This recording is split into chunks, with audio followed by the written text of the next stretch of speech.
Hey guys, Michael here, and I'm recording a review for the Superman Returns custom costume Superman suit. This suit was secondhand, which it looks like it's pretty good quality as far as the pleather-like material has not worn away. It has not deteriorated or had any damage to it, which is even more impressive.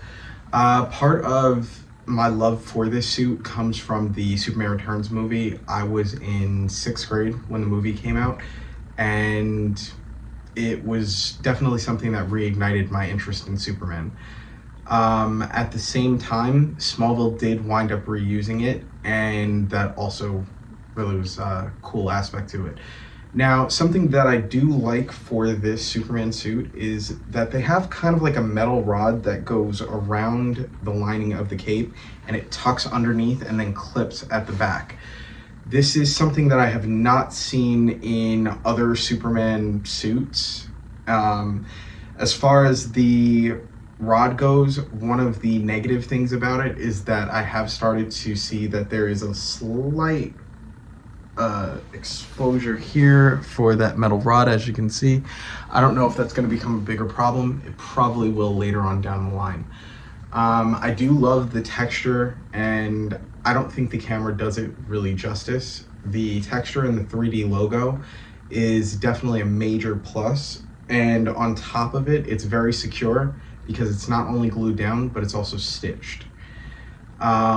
Personally, my preference would have been to swap it out with a larger version of the Superman emblem and eventually, with a brighter colored red. Something that I will also say about this suit is that the spandex, and because it doesn't have like that muscle suit on the outside, it is a lot more comfortable to wear, and it's very easy to move around in. There's no issues as far as movement goes. It's very flexible. It is 4-way stretch Lycra, so it's not as compressed with the movement as the Sim Cosplay or the One Hero Suits version of the Superman 2025 suit, but it's also still just a little bit better than a regular printed costume because, as you can see, there's none of that white undersuit that's kind of showing from it being stretched.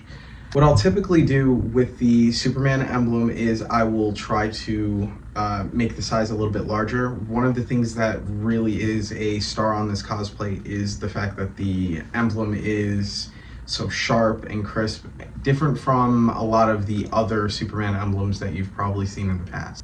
One other thing that I can say that is really a plus for me is that this suit does not heat up nearly as much as a lot of the other cosplays that come with the heavy-duty muscle suits or whatever the case is. But the muscle suit that was featured in Superman Returns, it was kind of like it was a minor muscle suit. There was, for I think the shoulders, the biceps, and I think the chest and the sides, if I'm not mistaken. So there was still a muscle suit that was used for Superman Returns. It's just that for the most part, it wasn't as jacked up or as overly muscular. Another thing that I think really works for this suit is that this cape is double lined. One of the things that I think that they should have changed, however, and this is probably going more into the negative portion of the review, is the lining of the cape does not match the rest of the color of the cape. I cannot stand editing that part because every time that I'm photographing this suit, one of the major issues that I have is that if the lining of the cape is exposed, it just looks kind of weird and mismatched at times. Another thing that really does kind of work against this suit is, and it's the same thing that I've said with other spandex suits as well, is that if it's not lit well when you're doing photos and stuff, it will kind of look very flat and will not have as much dimension and detailing.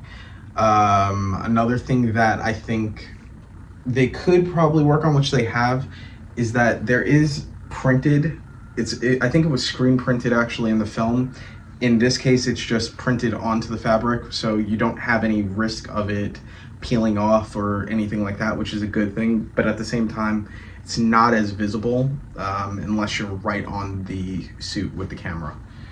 The boots, they're not as form-fitted as the rest of the other cosplays, and I think Custom Costumes has actually improved that since then. They have made it where they take more of your boot measurements, I believe, and fit it around. I have not really spoken with them and did not really have to deal with them as much because the suit is secondhand, as I mentioned earlier. One of the things that really isn't a critique on the cosplay, more or less just the suit itself, is that I've never really liked the fact that it was very maroon. So what I've always done is I have tried to brighten up the color of the red and make it more of that red saturation that you probably would see in the under part of the lining of the cape. And I've always tried to just make it pop more, and that's something that I've always disliked. The other thing that I really don't like about this suit at first glance is that there are S's everywhere. There's an S for the belt, there's an S for the chest emblem, there's an S actually on the back of the boot, which I can't lift my leg high enough to show you guys.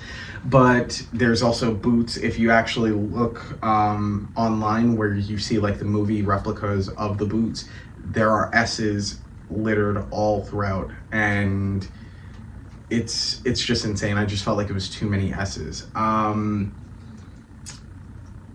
Overall, I do recommend this cosplay to people. I do think that this was a very good investment. I really enjoy the fact that I can also get in and out of this cosplay without help, which is something that I have grown to really start to think more on these days. It doesn't take me that long to get out of it because it is just a spandex suit, which is very comfortable and very easy. I don't have to have the AC cranked up to 1,000 when I am photographing or doing video work like I am today. But if I was going to rate this cosplay, I would definitely rate it. Off the top of my head, I would probably say it would be like a 7 out of 10, because just of the comfortability, it still looks very screen accurate, and it's just overall a very comfortable cosplay. And it wasn't that expensive and doesn't break the bank. So with that being said, I hope you guys enjoyed this video. Like, comment, subscribe, and hit that bell so that you never miss out on any of the Outsider cosplay content.